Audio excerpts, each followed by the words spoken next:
Commander Thea Everett had always found solace in the rhythm of carrier operations. The USS Valiant cut through the South China Sea with mechanical precision, its massive hull displacing thousands of tons of water as morning flight operations commenced. Standing on the flight deck at 600 hours, she watched the color-coded dance of flight crews preparing 35 aircraft for patrol, their movements choreographed through years of training and muscle memory. The salt-laden wind whipped across her face, carrying with it the familiar sense of jet fuel and ocean spray. After 15 years of naval service, 8 of those years since her transfer from submarine duty, this routine had become her sanctuary. The carrier deck was controlled chaos at its finest, where every person knew their role and executed it flawlessly. But something had changed over the past 3 days. Something that made her skin crawl with unease.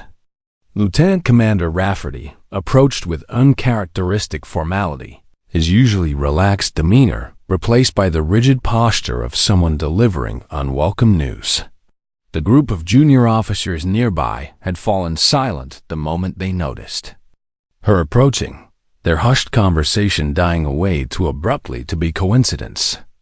"Commander," Rafferty said, his voice carefully neutral, "Admiral Bell has just landed on deck. He's requesting your presence in the flag briefing room immediately." Thea raised an eyebrow. Admiral Bell wasn't scheduled for an inspection, and unannounced visits from 7th Fleet Command were rarely harbingers of good news. "Did he indicate the nature of the meeting, XO?" "No, ma'am, but he brought 2 officers from Naval Intelligence with him." The words hit her like a physical blow, though she maintained her composure. Naval Intelligence officers didn't make social calls. They investigated, interrogated, and destroyed careers when necessary. After 8 years of carefully constructed silence, the past was finally catching up to her. "Thank you, Rafferty. You have the deck." As she made her way through the carrier's labyrinthine corridors, unwelcome memories surfaced like debris from a sunken ship. The control room of the USS Paragon, bathed in red emergency lighting, warning sirens blaring as her hand had reached for the classified communications device. Captain Reed's voice, steady despite everything, giving the order that would end both their careers if anyone ever discovered what they had done. The flag briefing room door was guarded by 2 Marines who hadn't been there yesterday. They saluted crisply as she approached, then opened the door without announcing her presence. Inside, Admiral Bell stood gazing out the small reinforced window, his weathered profile silhouetted against the gray ocean beyond. 2 Naval Intelligence officers sat at the conference table, their faces professionally blank, their eyes measuring her every movement. "Commander Everett," Bell said without turning around. "Thank you for your promptness." "Sir," Thea responded, standing at rigid attention. Bell finally turned, his expression giving away nothing.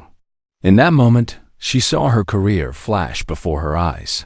The commendations, the successful operations, the respect she'd earned through years of dedicated service. All of it about to be stripped away with whatever words came next. "Commander, you are being relieved of duty effective immediately." The words hung in the air like suspended artillery shells. She had expected this day might come, but the reality of it still felt like a physical blow to her chest. The careful composure she'd maintained for 8 years threatened to crack. "May I ask on what grounds, Admiral?" "You may not," he replied, his tone leaving no room for discussion. "You will gather your personal effects only. You are restricted from accessing any ship systems or communicating with crew members regarding this matter. These officers will escort you to your quarters and then off the ship." Her mind raced through possibilities. Had someone finally connected her to Deepwater Station? Had the files been declassified, or was this something else entirely? There was no way to know, and Bell clearly wasn't going to provide answers. "I understand, sir," she said simply. For just a moment, something flickered across Bell's face, something that looked almost like regret. Then it was gone, replaced by the impassive mask of command. "That will be all, Commander." The walk to her quarters felt surreal. Crew members stepped aside as she passed with her intelligence escorts, conversations halting mid-sentence. Some avoided eye contact entirely, while others watched with unconcealed curiosity. A few of the enlisted personnel, those who had served under her longest, showed subtle signs of respect, a nearly imperceptible nod, a straightening of posture that her escorts wouldn't notice. In her quarters, she methodically packed the few personal items she kept aboard: clothing, books, a small carved wooden box containing letters from her grandfather, who had also served. She removed her insignia pins with careful movements, placing them on the desk with the reverence of a funeral ritual. Her medals would stay behind all except one, a small, unmarked medal that she slipped into her pocket. It was technically against regulations to take it, but she doubted anyone would notice or care about this one small act of defiance. As she prepared to leave, her gaze fell on a photograph tucked into the frame of her mirror. 4 officers standing on a submarine deck, all wearing patches with an insignia that matched no known naval unit: herself, Captain Reed, Lieutenant Commander Voss, and Ensign Patterson, the Paragon crew from the deep water mission. She removed the photo, considered it for a moment, then tucked it into her copy of The Hunt for Red October, a bit of dark humor that only she would appreciate. The intelligence officers remained silent as they escorted her through the carrier. Whispers followed in her wake, crew members watching with varying degrees of confusion and concern as one of their most respected officers was marched off in what amounted to a quiet arrest. She kept her eyes forward, her pace unhurried. She would not give them the satisfaction of seeing her rushed off like a common criminal. At the gangway, now dressed in civilian clothes with only a small duffel bag, Thea paused. The vast expanse of the carrier deck stretched behind her, aircraft and personnel moving in their carefully choreographed patterns. For 8 years, this had been her life after submarines, a second chance after deep water. Now that too was being taken away. A young ensign approached, ostensibly to check something on the gangway mechanism. As he leaned in, he whispered urgently, "Is it true what they're saying about deep water station, ma'am?" She didn't answer, didn't even acknowledge the question. She simply continued walking as rain began to fall like drops that would soon become a downpour. The intelligence officers remained at the top of the gangway, watching as she descended to the waiting launch that would take her to shore. Behind them, the USS Valiant continued its operations, but something had changed in the rhythm. The crew sensed it, even if they couldn't name it. As the launch pulled away from the carrier, Thea looked back once. Storm clouds were gathering on the horizon, and she couldn't shake the feeling that this was just the beginning of something much larger than her own disgrace. In her pocket, the unmarked medal felt heavier than it should have, carrying with it the weight of 8 years of silence and the promise of secrets that refused to stay buried. 16 hours after Commander Everett's removal from the USS Valiant, Naval Base Yokosuka buzzed with the kind of activity that made seasoned officers nervous. In a secure briefing room 3 levels below the main administrative building, intelligence officers conducted methodical interviews with various members of the Valiant's crew. Lieutenant Commander Rafferty sat stiffly in an uncomfortable metal chair, his frustration evident despite his efforts to maintain military decorum. "As I've said 3 times now," he replied to the same question. Commander Everett was professional and focused on current operations. Her record speaks for itself: 15 years of exemplary service, decorated twice for actions under fire during the Taiwan Strait incident. Whatever you think she did, you're wrong. The intelligence officer's expression didn't change. She was a woman in her 30s with sharp eyes and the kind of stillness that came from years of extracting information from reluctant subjects. "We'll determine that," Lieutenant Commander. Did she ever mention a Captain Zephyr Reed or Operation Deepwater? Rafferty's brow furrowed. No, never heard either name. Look, what is this about? The crew is confused and morale is suffering. You can't just remove a senior officer without explanation and expect operations to continue normally. That will be all, Lieutenant Commander. You're dismissed. As Rafferty left the briefing room, his mind churned with questions. In his 8 years serving under Everett, he'd never seen her rattled by anything. She was the kind of officer who could manage a crisis with one hand while filing reports with the other. The idea that she'd done something worthy of this level of scrutiny seemed impossible. Meanwhile, several levels below, in a secure communications room that officially didn't exist, urgent encrypted messages were being exchanged about unusual sonar contacts in restricted waters near the Okinawan Trench. Communications specialist Martinez frowned at her screen, adjusting her headset as static crackled through the speakers. "Sir, I'm picking up something strange," she said to the watch officer. "Encrypted transmissions using an old Cold War protocol we haven't used in years. It's coming from an unidentified submarine, but the response is from a shore station." The watch officer, a grizzled veteran named Commander Walsh, leaned over her console. "Can you decrypt it?" "Partially. Most of it is still scrambled, but I'm catching references to something called deep water and a name read." Walsh's face paled. In 30 years of naval service, he'd learned to recognize the moments when classified operations intersected with current events in dangerous ways. "Log this and report it directly to Admiral Bell. No one else. Understand?" "Yes, sir." In another part of the base, Admiral Bell received the news he had been dreading. The USS Paragon, a Virginia-class nuclear submarine under the command of Captain Zephyr Reed, had missed its scheduled check-in for the first time in 8 years. It was now designated as potentially compromised. Bell stood in his office, staring at the classified report in his hands. The fluorescent lights buzzed overhead, casting harsh shadows across his weathered face. As he absorbed the information, his mind went back 8 years to another submarine, another crisis, and the classified files that documented what really happened at Deepwater Station files that linked Commander Thea Everett and Captain Zephyr Reed in ways that could destabilize the entire Pacific Fleet Command structure if they ever became public. The Admiral walked to his secure phone and dialed a number he'd memorized but hoped never to use. "This is Bell.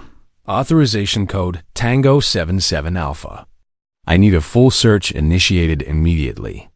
Find Everett," he ordered the voice on the other end. Now, but Thea was already gone. In a small coastal fishing village 40 miles from the base, she sat in a spartanly furnished room above a fish market.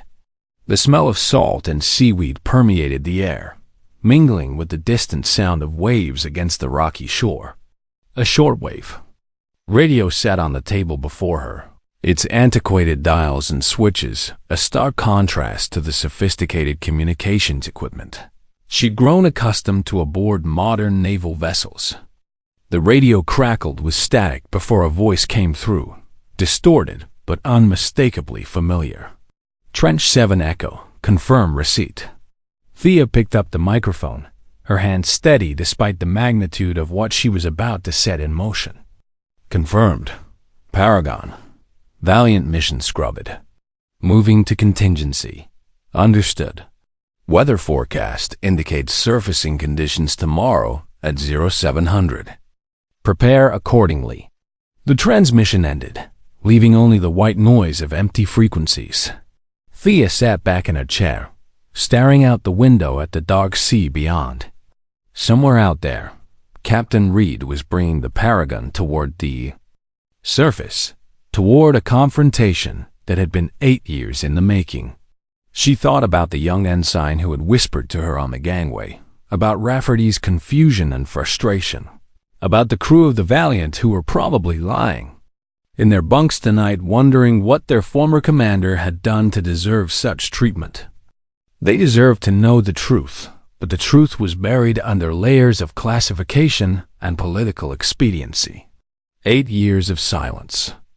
8 years of watching from the sidelines as the same mistakes were being made again, as the same dangerous experiments resumed under different code names and different authorizations.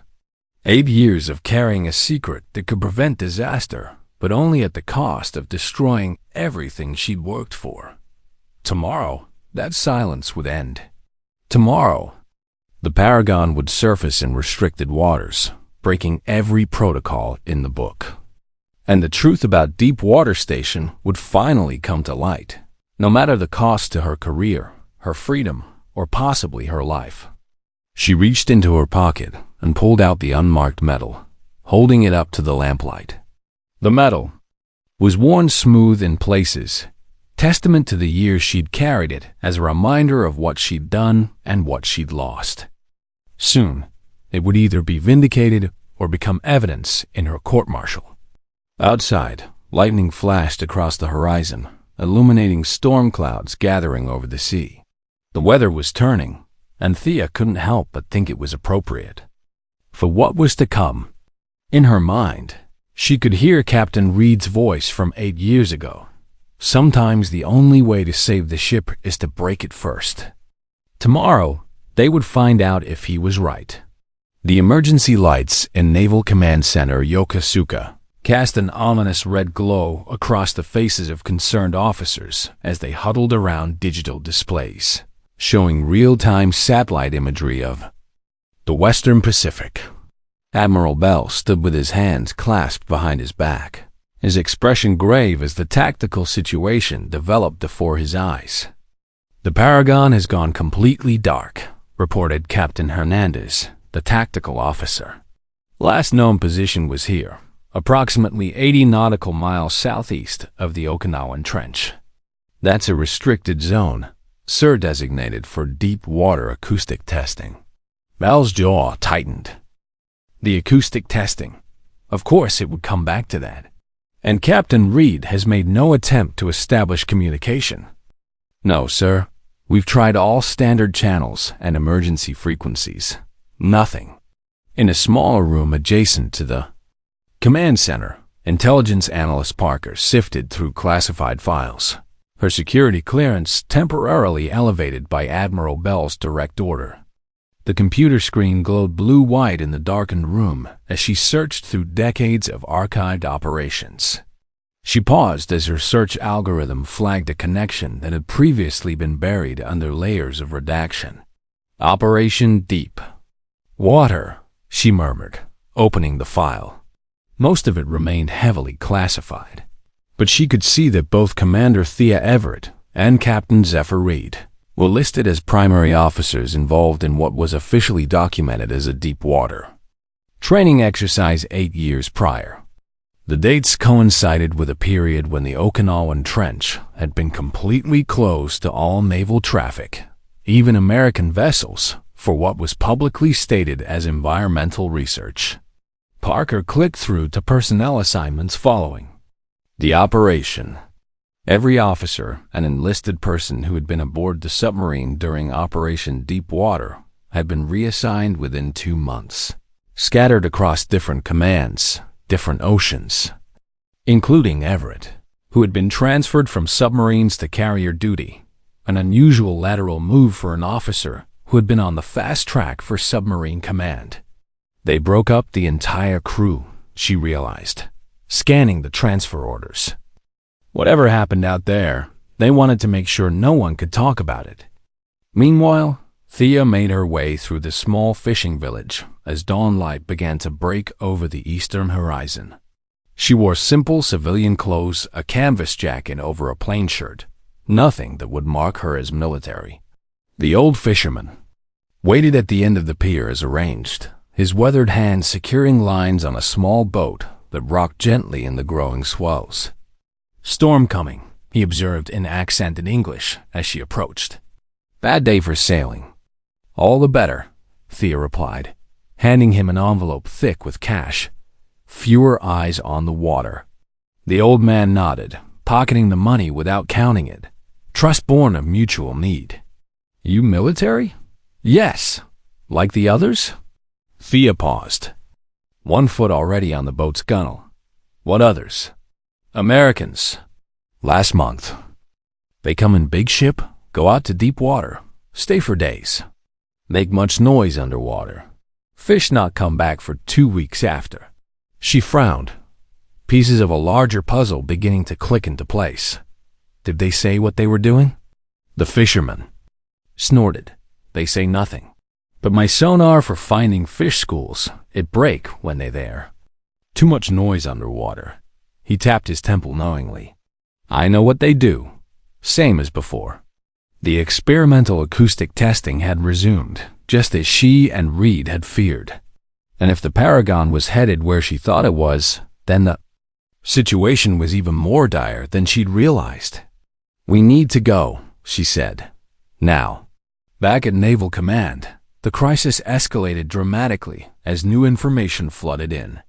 A young communications officer burst into the Admiral's briefing room, his face flushed with exertion.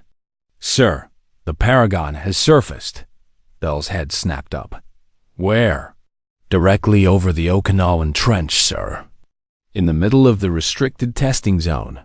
The satellite feed on the main display refreshed, showing the sleek black silhouette of the Virginia-class submarine floating defiantly on the surface, where no submarine was ever supposed to be seen. More concerning was the figure clearly visible standing on the conning tower, arms crossed in what could only be interpreted as defiance. Captain Reed, Bell said, his voice barely audible. Sir, he's broadcasting in the clear, the communications officer added. But he's refusing to speak to anyone except Commander Everett. A heavy silence fell across the room. Every officer present understood the implications. A nuclear submarine had just violated direct orders, surfaced in restricted waters, and was now making demands. This was either mutiny or something far more complex. Admiral Bell closed his eyes briefly, as if in physical pain. When he opened them, his decision was made. Clear the room. Everyone except Captain Hernandez and Commander Wu. When only his 2 most trusted officers remained, Bell lowered himself heavily into a chair. What I'm about to tell you is classified above top secret. If what I suspect is happening is actually occurring, we may be facing a situation that could escalate to international proportions within hours. In the small fishing boat, Thea watched through binoculars as Navy vessels began to converge on the surfaced Paragon.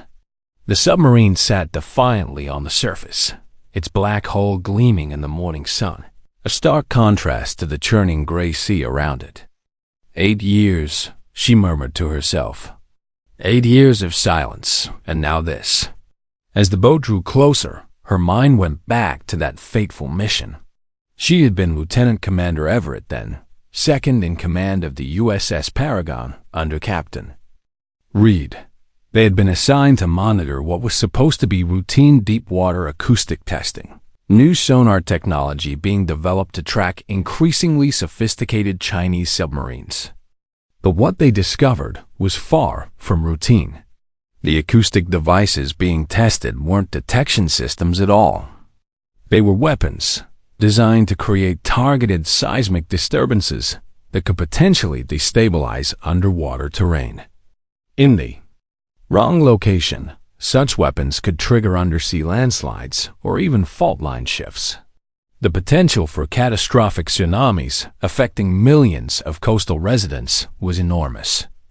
When they reported their concerns up the chain of command, they were ordered to stand down and continue monitoring.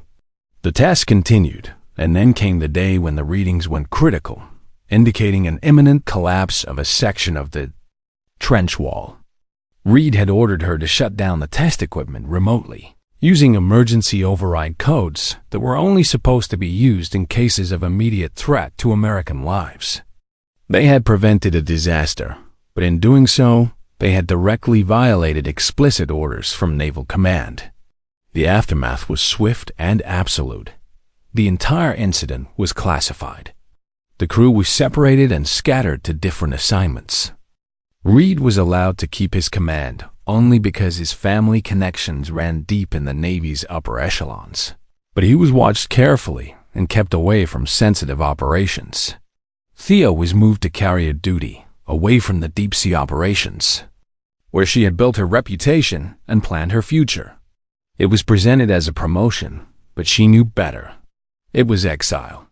And now, 8 years later, it was all surfacing again quite literally, in the form of the Paragon breaking the surface in restricted waters.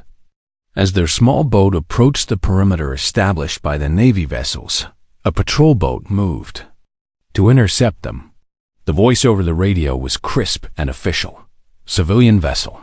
This is United States Navy. You are entering a restricted area. Turn back immediately." The old fisherman looked to Thea for guidance. She stood up in the small boat, letting the patrol craft get a clear look at her face. "This is Commander Thea Everett, service number 80-7-4-9-2-E. Captain Reed is expecting me." There was a long pause before the patrol boat responded. She could imagine the frantic radio chatter as they verified her identity and tried to understand what was happening. "Stand by, Commander." Minutes later, after what must have been hurried communications with command, the patrol boat returned to the channel. "Commander Everett, you are cleared to approach the submarine. Come alongside and we'll escort you." As she transferred to the patrol boat, Thea noticed the young sailors watching her with a mixture of confusion and awe. Whatever stories were circulating about her and Reed in the fleet, they had clearly spread quickly through the ranks. The Paragon loomed larger as they approached, its imposing black hull rising from the water like the back of some prehistoric sea monster. On the conning tower stood Captain Zephyr Reed, still defiant, watching her approach through his own binoculars. When she was close enough, Reed raised a megaphone to his lips, his voice booming across the water. "Commander Thea Everett, the deep water files are surfacing today. Authorization Trench 7 Echo." It was the code phrase they had established years ago, in case either of them ever found evidence that the acoustic weapons testing had resumed.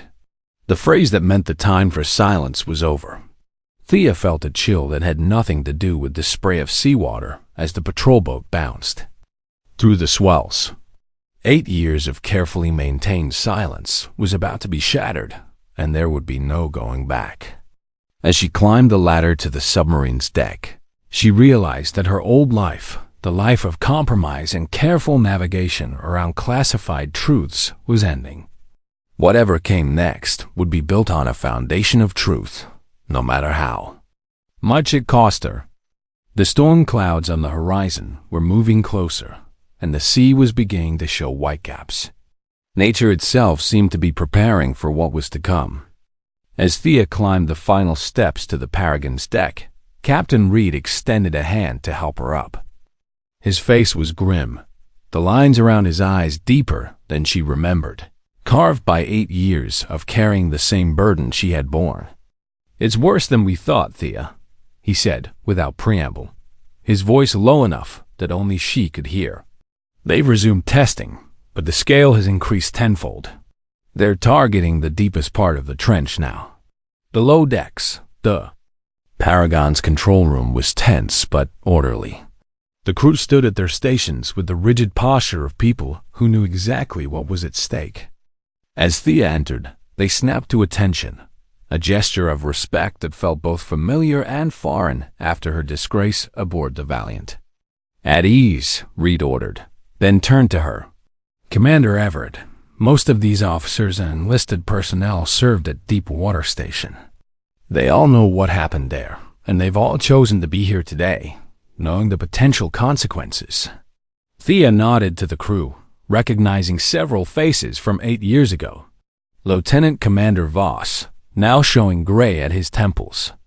Chief Petty Officer Martinez, whose steady hands had operated the emergency shutdown systems.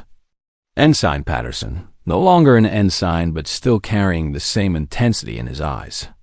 These were people who had been there, who had seen the readings spike toward catastrophic levels, who had watched her initiate the shutdown sequence that probably saved thousands of lives. They had all paid the price for that day scattered. Assignments, stalled careers, the constant weight of secrets they could never share. Reed led her to the tactical display, where sonar readings painted a disturbing picture across multiple screens. The data was complex, but Thea's trained eye immediately recognized the patterns she'd hoped never to see again.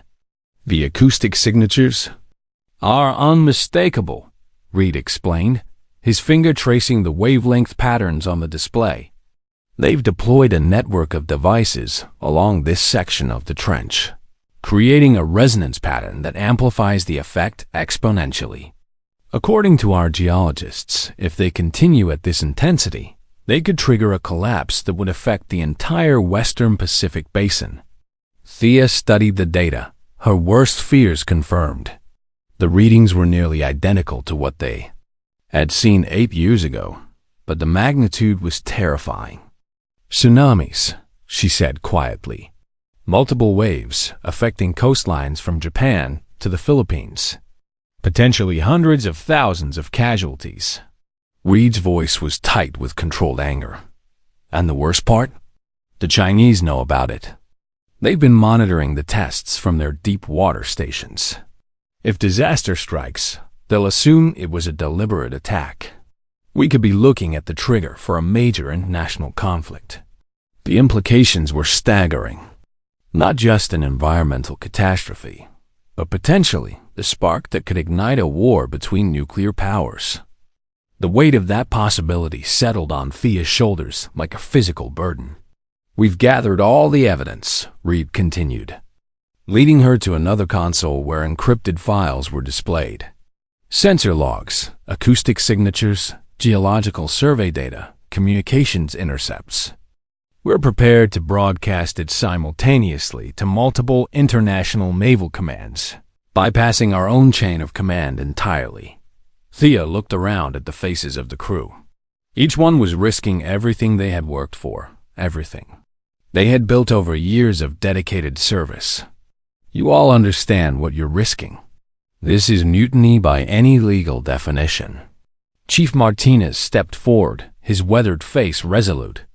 Ma'am, with respect, we've been living with this for 8 years. We've watched our careers stagnate.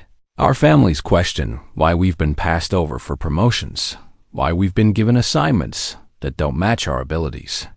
We've carried this secret, and it's been eating at us. The testing resumed.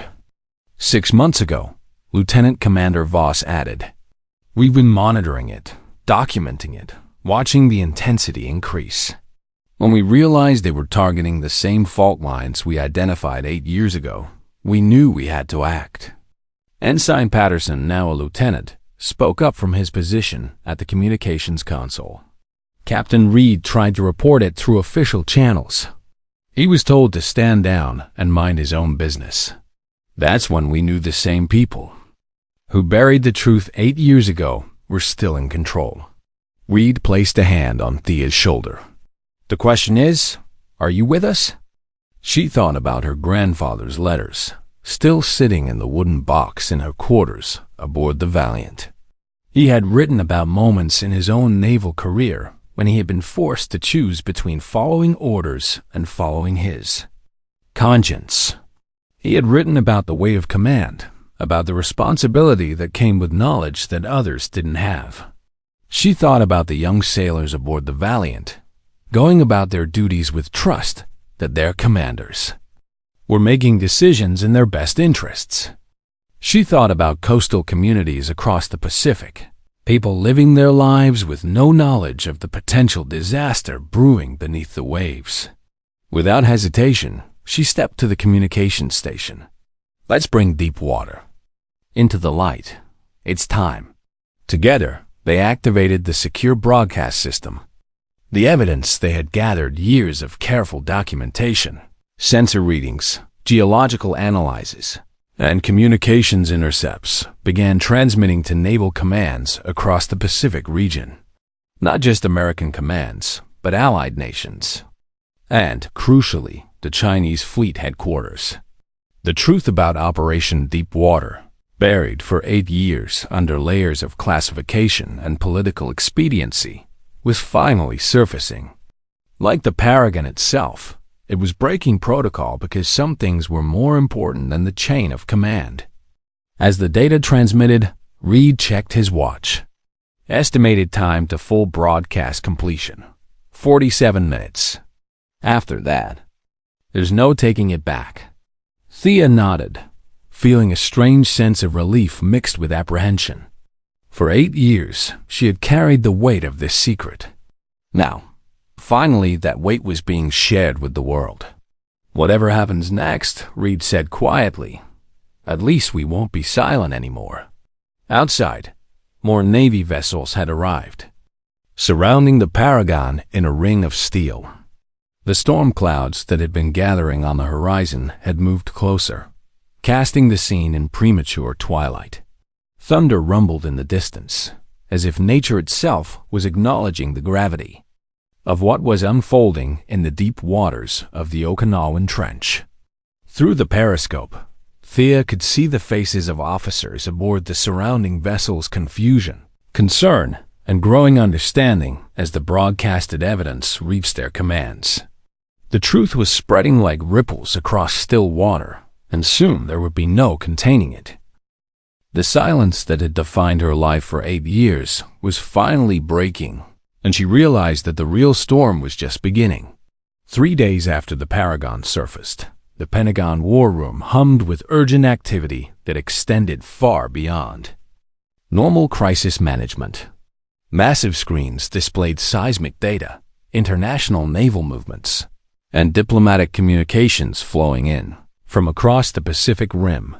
The usual controlled chaos of military command had been replaced by something more intense, the focused energy of people trying to contain a situation that had already spiraled beyond their control. Admiral Bell stood at the center of the storm, fielding questions from Joint Chiefs, representatives, and national security advisors who had been hastily assembled as the implications of the Paragon's actions became clear. The evidence broadcast by Reed's crew had reached not just American commands, but every major naval power in the Pacific. The evidence is conclusive, stated Dr. Amanda Phillips, the lead geophysicist brought in to verify the Paragon's data. She was a woman in her 50s, with the kind of calm authority that came from decades of studying the Earth's most violent phenomena. The acoustic resonance pattern created by these devices would have triggered a catastrophic collapse of the trench wall within days, possibly hours. Multiple tsunami events would have followed, affecting coastlines across the western Pacific. General Thornton, his skepticism evident despite the mounting evidence, leaned forward. And you're certain this wasn't some natural phenomenon that Captain Reed and Commander Everett misinterpreted? Dr. Phillips shook her head firmly. The frequency signatures are unmistakably artificial, General. This was manufactured, and with clear intent. Nature doesn't create perfectly tuned acoustic patterns that precisely target geological fault lines. The Chinese have confirmed our findings, added the State Department liaison, a nervous-looking man who had been fielding calls from Beijing for the past 72 hours. Their deep-sea monitoring stations recorded identical data. They've expressed, shall we say, extreme concern that such testing was taking place so close to their territorial waters. All eyes turned to Admiral Bell, who had remained uncharacteristically quiet throughout the briefing. The weight of 8 years of silence pressed down on him like the ocean itself. Admiral, prompted the chairman of the Joint Chiefs, you had prior knowledge of Operation Deepwater. The President is asking for a full accounting. Bell straightened, his weathered face showing the strain of the past 3 days. 8 years ago, Commander Everett and Captain Reed discovered that what was supposed to be defensive sonar testing had been modified into something far more dangerous. When they reported it, they were silenced. When they took action to prevent a disaster, they were separated and effectively muzzled through classification and career consequences. The room fell silent as the implications sank in. These were military officers who understood the delicate balance between following orders and exercising moral judgment, and they were beginning to realize that balance had been catastrophically disrupted. I was brought into the circle of knowledge. 3 years ago, Bell continued, his voice steady despite the magnitude of what he was revealing. I monitored both officers, keeping them positioned where they could do the least damage if they ever decided to break their silence. When I received intelligence that the testing had resumed under a new code name, I knew it was only a matter of time before Reed and Everett would act. "So you removed Commander Everett from her post," the chairman stated. "Was that to silence her or to protect her?" "Both," Bell admitted. "I couldn't stop what was happening through official channels. The program had too much political protection, too many career officers whose reputations depended on its success. But I could ensure that when Everett and Reed made their move, they would be positioned to succeed rather than simply be destroyed by the system." The chairman absorbed this information, his expression grave. "You're telling us that you orchestrated a mutiny?" "I'm telling you that I prevented a catastrophe that could have killed hundreds of thousands of people and potentially started a war with China." Bell's voice carried the weight of absolute conviction. Sometimes the system fails, and when it does, individuals have to make impossible choices.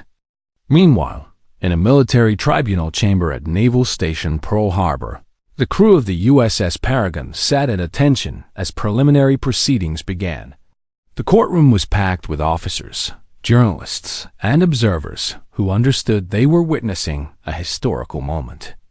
Captain Reed and Commander Everett occupied the center seats, their faces composed despite the gravity of the charges against them. The contrast between their calm demeanor and the chaos their actions had unleashed was striking. Mutiny unauthorized. Disclosure of classified information. Violation of direct orders. Read the JAG prosecutor, a sharp-eyed woman who had built her career on military law. These are among the most serious charges that can be brought against naval officers. She paused, glancing at her notes. Yet public opinion has shifted dramatically in the past 72 hours as the truth about Operation Deepwater has emerged. The question before this tribunal is whether these officers' actions were justified by the extraordinary circumstances they faced. The tribunal president, a stern admiral with 40 years of service, leaned forward. "Captain Reed, you will explain your actions to this court." Reed stood, his voice steady and clear.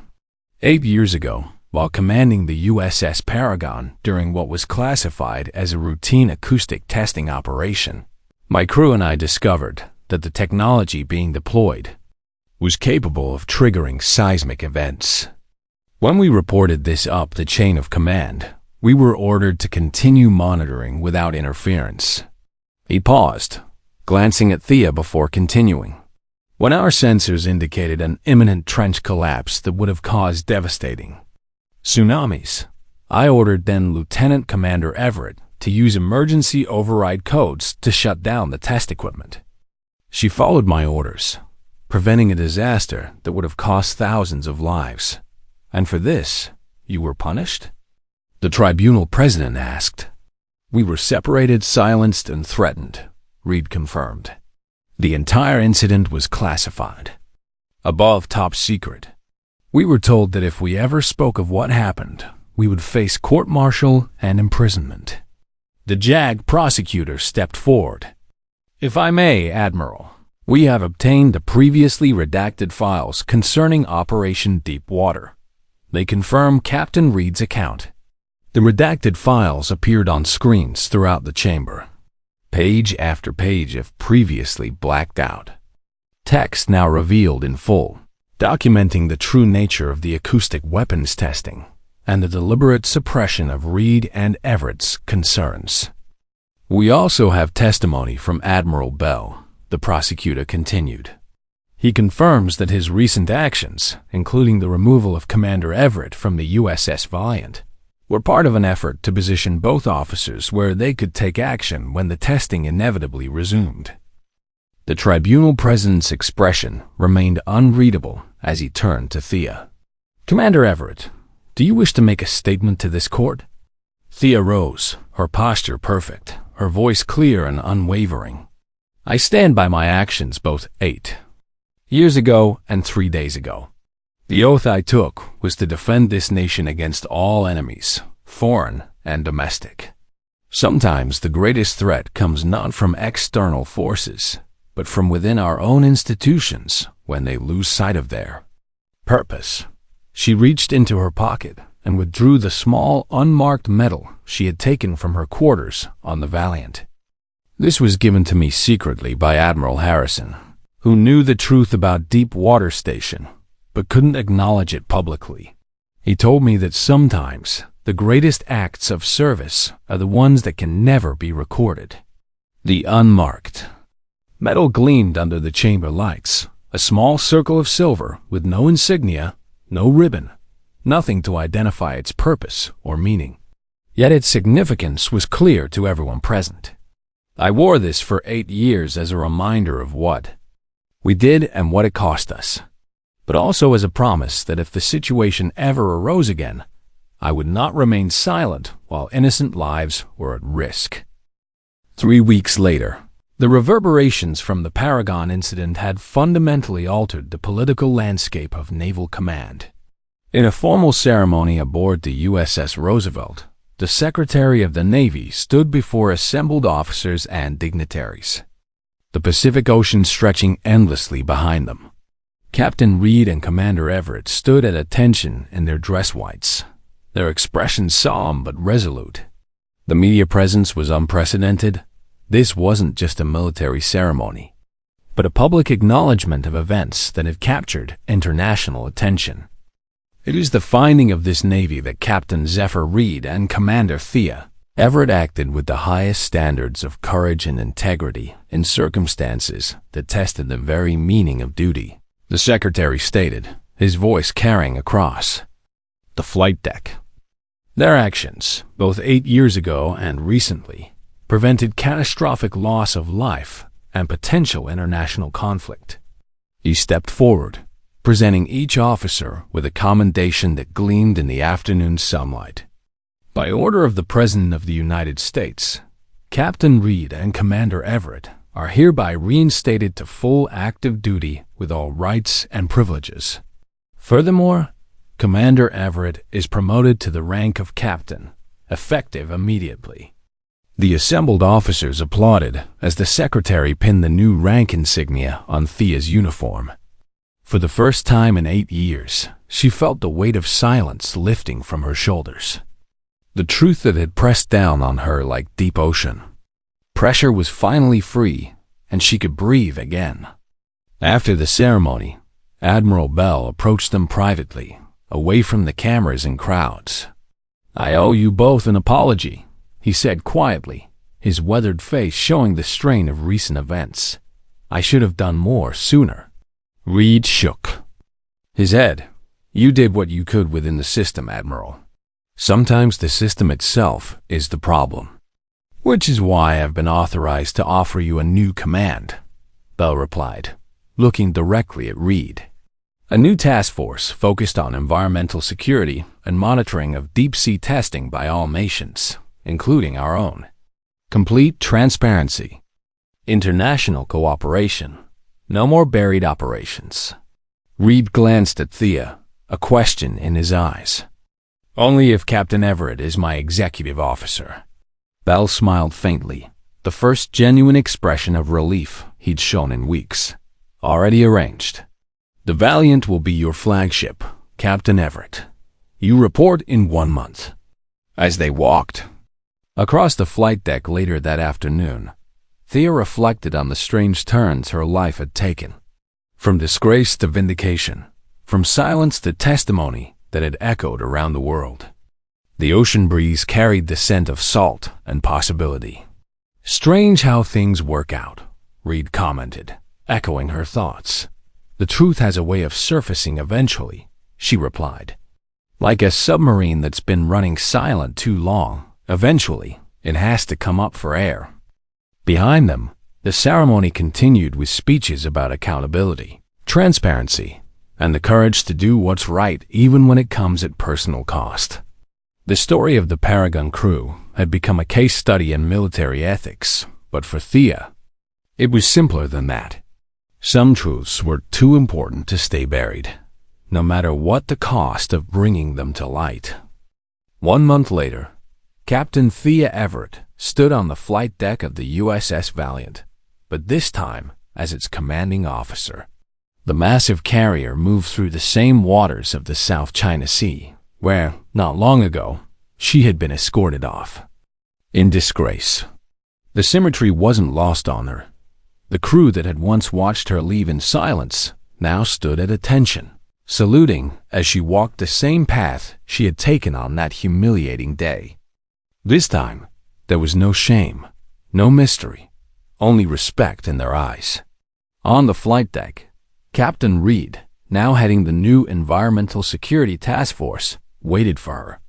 The late afternoon sun cast long shadows across the deck, and the steady rhythm of flight operations provided a familiar backdrop to their conversation. "Strange to be back," he commented, as they looked out over the vast expanse of ocean. "Strange, but right," Thea replied. "The ocean has a way of bringing everything to the surface eventually." They stood in comfortable silence for a moment, watching aircraft preparations on the deck below.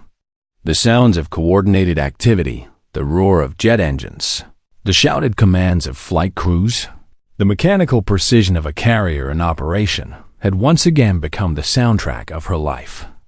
Finally, Reed spoke. Was it worth it? The 8 years of silence, the risk to our careers, all of it? Thea considered the question carefully. She thought about the coastal communities that would have been devastated both 8 years ago and, again recently, people who never knew they were in danger, never knew they had been saved. She thought about the young sailors aboard the Valiant, going about their duties with renewed faith that their commanders would always put their safety and the safety of others above political expediency. "Institutions fail sometimes," she said. "Finally, they lose their way, prioritize the wrong things, protect themselves instead of their mission. But they can also find their way back if enough people are willing to stand for what's right, even when it costs them everything." She touched the captain's insignia on her uniform, still new enough to feel foreign. "I think about those families who would have lost everything if we hadn't acted. They'll never know our names, never know what we prevented. That makes it worth it." Reed nodded slowly. "And now we do it in the open, with full authorization." Thea agreed with a small smile, though there was irony in her voice. Somehow, that feels less satisfying than it should. Later that afternoon, Thea addressed a group of newly commissioned officers assigned to the Valiant. Young faces looked up at her with the mixture of excitement and uncertainty that characterized all new officers, eager to prove themselves in the service of something larger than themselves. "You've all heard the story by now," she began, pacing slowly before them. "About Deep Water Station, about the Paragon surfacing in restricted waters, about the choices Captain Reed and I made. The Navy has turned it into a case study on ethical decision-making under pressure." The officers listened intently, some taking notes, others simply absorbing her words. "But what they can't teach you in any classroom is what it feels like in that moment when you have to choose between following orders and following your conscience. When you have to decide if your loyalty to the institution matters more than your duty to the principles that institution exists to protect." She paused, looking out at the ocean stretching to the horizon, the same waters that had nearly become The sight of disaster twice now. Some of you will face moments like that in your careers. Most of you, I hope, will not. But if you do, remember this. Integrity isn't about being perfect. It's about being whole. About keeping your actions aligned with your deepest values, even when that alignment comes at great personal cost. She gestured toward the vast expanse of sea beyond the carrier's deck. There is a weight to truth that cannot be measured, a cost to silence that cannot be calculated. Sometimes standing alone is the only way to ensure others can stand at all. As the officers were dismissed, Thea remained on deck, watching the sun begin its descent toward the western horizon. The small, unmarked medal that had once been her secret burden was now officially recognized, replicated, and awarded to every member of the Paragon crew who had chosen to break protocol that day. In her mind, she could still hear Reed's voice from the conning tower. "Commander Thea Everett, the deep water files are surfacing today." 6 months after the Paragon incident, the effects continue to ripple through naval commands worldwide. International agreements had been signed, oversight committees established, and protocols put in place to prevent the kind of dangerous experimentation that had nearly triggered catastrophe. But for Thea, the most meaningful changes were smaller, more personal. Standing in her captain's quarters aboard the Valiant, she reviewed reports from the Environmental Security Task Force. Reed's team had identified and shut down 3 more questionable deep-sea projects in the past month alone. The transparency they had fought for was becoming reality, one carefully monitored operation at a time. A knock at her door interrupted her thoughts. "Come in." "Come in." Lieutenant Commander Rafferty entered, carrying a sealed envelope marked with the insignia of Naval Intelligence. "Ma'am, this just came in through secure channels, eyes only." Thea accepted the envelope, noting Rafferty's curious expression. Over the months since her return, he had proven himself to be an excellent executive officer, but she could see the questions in his eyes, the same questions that had troubled him during those dark days, when she had been removed from command. "Exo," she said, setting the envelope aside for the moment, "do you ever wonder about the decisions that led us here?" Rafferty considered the question carefully. "You mean your removal from the ship, Mom? The Paragon incident? All of it? The choices that brought us to this point?" "Honestly, Captain, I spent a lot of sleepless nights wondering what you had done to deserve that treatment. It didn't make sense. You were the best commanding officer I'd ever served under. When the truth came out, it all clicked into place." Thea nodded slowly. "And how you feel about serving under someone who committed what was technically mutiny?" Rafferty's answer came without hesitation. "Ma'am, you prevented a disaster that could have killed hundreds of thousands of people. You chose to do what was right over what was easy. If that's mutiny, then I hope I have the courage to be a mutineer if the situation ever calls for it." After he left, Thea opened the sealed envelope. Inside was a brief message from Admiral Bell, along with a photograph that made her breath catch. It showed a section of the Okinawan Trench where the acoustic testing had been taking place, but the image was dated just 1 week after the Paragon had surfaced. The geological survey revealed massive instability in the trench wall, stress fractures that ran for miles along the fault line. According to the analysis, the acoustic resonance testing had brought the entire formation within hours of catastrophic collapse. The projected tsunami modeling showed waves that would have reached heights of over 100 feet in some coastal areas. Bell's note was brief. "Thought you should know exactly what you prevented. The geological team estimates you saved approximately 800,000 lives. Well done, Captain." Thea set the photograph aside and walked to her window, looking out at the ocean that had been both her battlefield and her salvation.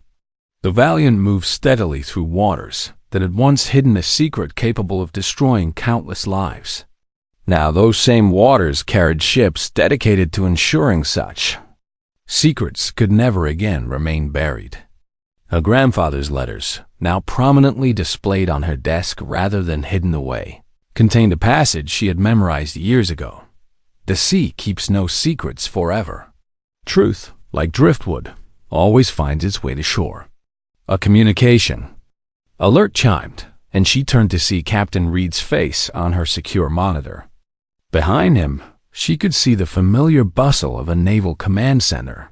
But this one was different, open, transparent, with representatives from multiple nations working side by side. Thea, thought you'd want to know. We just completed our first joint monitoring exercise with the Chinese Navy. Full data sharing, complete transparency. Their admiral thanked us for preventing a tragedy that would have affected all our children. She smiled at that. How does it feel, running operations in the light instead of the shadows? Different, Reed admitted, but better. No more wondering who knows what. No more classification levels that serve politics instead of security. Just honest work done. By honest people. After the communication ended, Thea remained at her desk as evening fell across the Pacific. The Valiant's operations continued around her. The constant rhythm of a ship at sea. The sound of purposeful activity that had become the soundtrack of her life. She thought about the young officers she had addressed that afternoon. About the choices they would face in their careers. About the institution they were sworn to serve and protect. Some would face moments that tested their deepest convictions. Others would have the luxury of serving in times when the right choice and the easy choice aligned. But all of them would serve in a Navy that had learned something important from the deep water incident. That sometimes the greatest act of loyalty is the willingness to challenge the institution you love when it loses its way. Outside her window, the ocean stretched endlessly toward the horizon, vast and deep and full of secrets yet to be discovered. But unlike the buried truths of deep water station, these secrets would be brought to light through cooperation and transparency rather than hidden away in classified files. The unmarked metal that had once represented her silent burden now sat openly on her desk, its simple silver surface reflecting the soft light of her quarters. Sometimes, the most important victories were the ones that could never be recorded. In official histories, the ones that lived only in the knowledge that the right choice had been made when it mattered most. Some truths, like submarines, could only stay submerged for so long before they had to rise, breaking the surface of silence with the force of their own necessity. And in that surfacing, justice finally found its level, flowing like water toward its proper place. The sea, after all, kept no secrets forever. If you enjoyed this story, don't forget to hit the subscribe button and become a part of our Everyday Life Stories community. Where are you watching from? Drop a comment below. We love hearing from our amazing viewers around the world.